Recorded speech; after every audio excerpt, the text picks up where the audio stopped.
15-летие отмечает региональный сосудистый центр Республиканской больницы номер 2. Знаменательное событие медики отмечают целым рядом научно-практических мероприятий.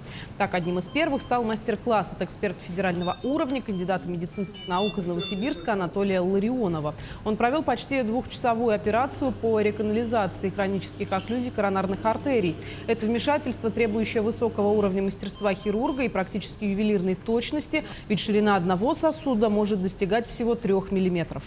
При этом операция проводится без разрезов с применением высокотехнологичной техники и обширного инструментария. Это достаточно, такая тонкая работа.